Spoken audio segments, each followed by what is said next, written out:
आज एक टॉपिक है स्ट्रोक, जो हमारे ब्रेन से जुड़ा हुआ इशू है। उस स्ट्रोक में कैसे ओबेसिटी, मोटापा योगदान करती है, उसके बारे में जानेंगे। ओबेसिटी समझ जो रहे हो? मेजर फैक्टर है समझ रहे हो स्ट्रोक आप? का क्यों समझ है, रहे हो? इसको हम जानेंगे।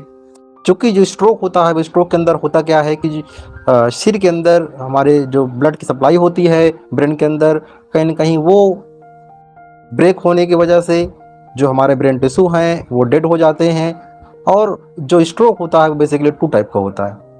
पहला होता है आइसेमिक स्ट्रोक, जो कि लगभग 87% जितनी भी डेथ होती हैं या ऑकरेंस होती है, वो स्ट्रोक का रीजन आइसेमिक होता है। इसके अंतर्गत सिंपली जो ब्लड की नसें होती हैं उसके अंदर क्लॉटिंग आ जाती है। जैसे सपोज करिए एक पाइप है, पाइप के अंदर पानी सप्लाई हो रहा है, अचानक उसमें कोई न कोई पत्थर अटक जाए तो क्या होगा, जो ब्लड का फ्लो है वो ब्रेक हो जाएगा। उसी को हम आइसेमिक स्ट्रोक कहते हैं। इसकी वजह से ब्रेन के अंदर ब्लड की सप्लाई रुकती है और ब्रेन के अंदर स्ट्रोक की जैसी समस्या उत्पन्न हो जाती है। सेकंड अगर हम बात करें, वो होता है हेमरेजिक स्ट्रोक। वो स्ट्रोक ऐसा होता है जिसके अंदर जो पाइप ही होता है, ब्लड वेसल्स होती है, वही कमज़ोर हो जाती हैं। जब वो कमज़ोर हो जाती हैं तो फिर उनके अंदर से लीकेज शुरू हो जाता है। यानी हमारी जो ब्रेन में जो नसें गई हुई हैं वो वहीं से लीकेज हो गया, तो ब्लड कहीं ना कहीं बाहर फ्लो करने लगता है।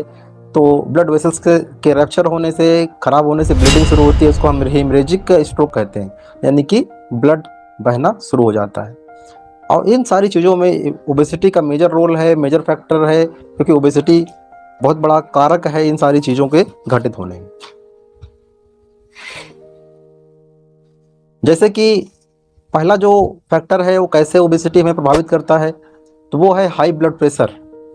ओबेसिटी की वजह से स्ट्रोक इसलिए होता है क्योंकि हमारे बॉडी के अंदर ब्लड प्रेशर हाई हो जाता है। आप सपोज करिए एक पाइप है और इस पाइप के अंदर से पानी का फ्लो आसानी से हो रहा है। किसी कारणवश अगर इस पाइप को हम प्रेशर करके दबा दें, ये पिचक जाए, तो ब्लड प्रेशर, जो पानी होगा उसका फ्लो, ये जो ब्लड होगा उसका फ्लो कैसा होगा, उस पर प्रेशर आएगा, दबाव पड़ेगा, जिससे हार्ट को अधिक प्रेशर लगाना पड़ेगा, जिसकी वजह से वो ब्लड इस पार से उस पार जा पाए। इसकी वजह से हमारा जो ब्लड प्रेशर है वो बढ़ जाता है। हमारे जो हार्ट की मसल्स हैं वो कमज़ोर होती है, पंपिंग को लगातार परिश्रम करना पड़ता है। इसकी वजह से हमारी धमनियाँ प्रभावित होती हैं। सेकंड है, ओबेसिटी की वजह से कोलेस्ट्रॉल लेवल हमारा ऊपर चला जाता है। जब ऊपर जाता है कोलेस्ट्रॉल लेवल, खास तौर पर जो बैड कोलेस्ट्रॉल होता है, कोलेस्ट्रॉल दो प्रकार का होता है, एक होता है गुड कोलेस्ट्रॉल, एक होता है बैड कोलेस्ट्रॉल। तो जो गुड कोलेस्ट्रॉल होता है उसकी जो ओबेसिटी की वजह से वो उसकी जो परसेंटेज है वो कम हो जाती है, और जो बैड कोलेस्ट्रॉल, जिसको हम एलडीएल भी कहते हैं, लो डेंसिटी लिपोप्रोटीन भी कहते हैं, उसका जो लेवल है वो ऊपर की तरफ चला जाता है। तो इस अवस्था में जो पाइप है, पाइप के अंदर क्लॉटिंग शुरू हो जाती है। वहाँ पर कहीं ना कहीं बीच में ब्लॉकेज, प्लैंक जमना शुरू हो जाता है एलडीएल की बढ़ने की वजह से। और जब प्लैंक जमता है तो वो एक मेजर फैक्टर होता है धमनियों में को पतला करने में और स्ट्रोक की अवस्था उत्पन्न करने में। नेक्स्ट है इंक्रीज रिस्क ऑफ डायबिटीज। जब मोटापा बढ़ता है तो डायबिटीज बढ़ता है, और डायबिटीज का एक खास करेक्टर होता है, डायबिटीज होने पर जो इंसान होता है उसके जितने भी अंग होते हैं वो खराब होना शुरू हो जाते हैं। वैसे ही हमारे सिर की जो नसें हैं, आर्टरीज हैं, ब्रेन की जो आर्टरीज हैं, वो भी खराब होना शुरू हो जाती हैं। फलस्वरूप हाई लेवल ऑफ शुगर की वजह से जब इंसुलिन का या तो प्रोडक्शन कम हो जाता है या तो इंसुलिन का रेजिस्टेंस हो जाता है, इस अवस्था में जो अंग खराब होते हैं तो कहीं ना कहीं हेमरेजिक स्ट्रोक होने की संभावना बढ़ जाती है।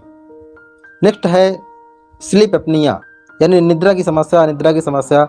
इस अवस्था में क्या होता है, जो हमारी जो ब्रीदिंग होती है वो बीच बीच में ब्रेक हो जाती है। इसकी वजह से हमें हार्ट के में स्ट्रोक होने की समस्या हो सकती है। जब ब्रीदिंग हमारी ब्रेक होती है, इसकी वजह से बॉडी के अंदर इन्फ्लामेशन यानी कि स्वेलिंग है और हाई ब्लड प्रेशर की समस्या उत्पन्न होना शुरू हो जाती है। तो इस प्रकार ओबेसिटी की वजह से हमारा जो शरीर है वो कहीं ना कहीं रिस्क में आता है स्ट्रोक के, जिसकी वजह से हम प्रभावित होते हैं गंभीर समस्याओं से। आइए हम ऐसे क्या मेजर्स अपनाएं जिसकी वजह से हम ओबेसिटी को रोक सकते हैं। अगर आप इसको जानने से पहले हम कुछ स्ट्रोक के कुछ करेक्टर्स के बारे में बता दें, जिससे कि आप आसानी से जान पाएँ कि ये स्ट्रोक की जो समस्या है वो कैसी समस्या हो सकती है। स्ट्रोक का संबंध है ब्रेन अटैक से, सिर के अंदर जो अटैक होता है। लगभग 55 साल या उससे अधिक के लोगों में अक्सर ये स्ट्रोक की शिकायत देखने को मिलती है। लगभग 40 सेकंड में एक व्यक्ति यूएस में, अमेरिका में स्ट्रोक से डेथ होता है।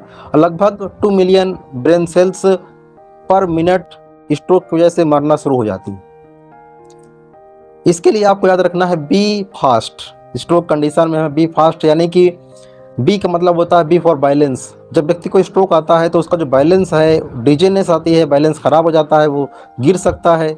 फिर है ई फॉर आईज, उसकी आंखों में परिवर्तन आ जाएगा, बदलाव आ जाएगा, वो ठीक से देख नहीं पाएगा, ब्लर विजन होगा। इसके अलावा फेस के अंदर क्या परिवर्तन आएगा, फेस गिरना शुरू हो जाएगा, ड्रॉप हो जाएगा। एक फेस एक तरफ नॉर्मल, दूसरा जो फेस है वो नीचे की तरफ ड्रॉप हो जाएगा और तेजी से सिर में दर्द शुरू हो जाता है।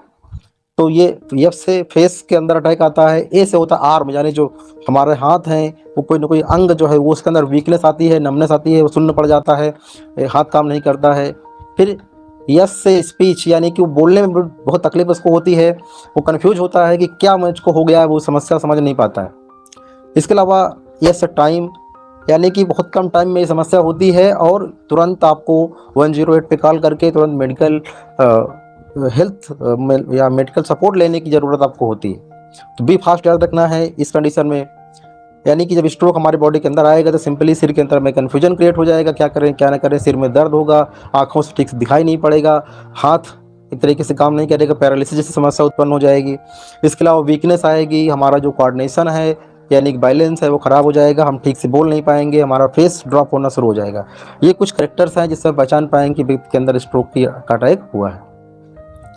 नेक्स्ट अगर हम बात करें स्ट्रोक के जिस टाइप हमने बात कर ही ली है, एक है आइसेमिक जिसके अंदर ब्लॉकेज होता है, 87% यही होता है केस।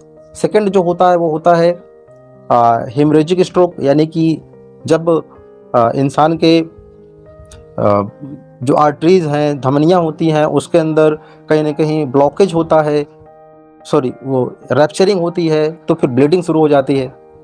अब हम बात करेंगे क्या ट्रीटमेंट हैं, क्या रिहेबिलिटेशन के ऑप्शंस हैं स्ट्रोक के लिए। पहला है, जब मेडिकेशन की बात करते हैं तो यहाँ पर ब्लड को के अंदर कोई थक्का क्लॉटिंग है वो ना बने, इसके लिए हमको एंटीकोगुलेंट मेडिसिन डॉक्टर से प्रिस्क्राइब करते हैं, जो तुरंत दी जाती हैं जिससे कि क्लॉटिंग जो भी बनी हो वो क्लॉटिंग टूट जाए और ब्लड का फ्लो अच्छे से होना शुरू हो जाए। सेकेंड, एंटी प्लेटलेट्स मेडिसिन दी जाती है जिससे कि क्लॉटिंग ना हो, रुके, क्लॉटिंग हटेगी तो आसानी से हम ब्रेन को ऑक्सीजन सप्लाई दे पाएंगे। नेक्स्ट है अदर मेडिकेशन, जैसे जो आपकी हेल्थ कंडीशन, हाइपरटेंशन है, डायबिटीज है, कोलेस्ट्रॉल ज़्यादा है, तो उसके अनुसार मेडिकेशंस भी डॉक्टर्स द्वारा प्रेस्क्राइब किए जाते हैं। रिहेबिलिटेशन की बात करते हैं तो यहाँ पर फिजिकल थेरेपी दी जाती है, क्योंकि कहीं ना कहीं पैरालिसिस की शिकायत हो जाती है इंसान के अंदर, वो स्पीच थेरेपी, बोलने के लिए थेरेपी देनी पड़ती है, क्योंकि उसकी आवाज़ कहीं ना कहीं उस व्यक्ति की आवाज़ जिसके अंदर अटैक आता है तो वो आवाज़ खो देता है, वो ठीक से बोल ही नहीं पाता है। ऑक्यूपेशनल थेरेपी दी जाती है, कॉग्निटिव यानी कि ब्रेन से संबंधित एक्टिविटी कराई जाती है, और बिहेवियर थेरेपी भी दी जाती है। तो इस तरह से कुछ थेरेपीज़ के माध्यम से पेशेंट ट्रीट किए जाते हैं। साथ ही लाइफ स्टाइल चेंजेस के अंतर्गत 30 मिनट की एक्सरसाइज हफ्ते में 5 दिन रिकमेंडेड है, किसी की भी द्वारा, डॉक्टर्स के द्वारा भी, और आप सेल्फ आपको अटैक आया हो ना आया फिर भी आप करते रहें। न्यूट्रिशन के अंदर आप हेल्दी न्यूट्रिशनस डाइट का सेवन करें जिससे कि कैलोरी अच्छी मात्रा मिल पाए आपको। इसके अलावा लाइफ स्टाइल को हेल्दी बनाएं, स्मोकिंग को बिल्कुल भी क्विट कर दें, क्योंकि स्मोकिंग की वजह से भी समस्याएं बढ़ जाती हैं। इस प्रकार ये कुछ सॉल्यूशंस थे। वेट को मैनेज करके रखना है, अगर आप थोड़ा सा भी वेट कम करते हैं तो आपका ब्लड प्रेशर नॉर्मल होता है, कोलेस्ट्रॉल कम होता है और डायबिटीज़ खतरा कम हो जाता है। इस प्रकार इन सारी चीज़ों को अगर आप प्रॉपर वे में अप्लाई करते हैं तो फिर आप इन गंभीर खतरे से बच भी सकते हैं और अपने आप को एक लंबा जीवन, स्ट्रोक फ्री जीवन दे सकते हैं। मुझे उम्मीद है आपको ये लाइफस्टाइल अच्छा लगा होगा। ऐसे ही आप जुड़ते रहें और हमें मोटिवेट रखें, अपने आप को स्वस्थ रखें। मिलते हैं फिर किसी नए टॉपिक पर, तब तक के लिए thank you and God bless you.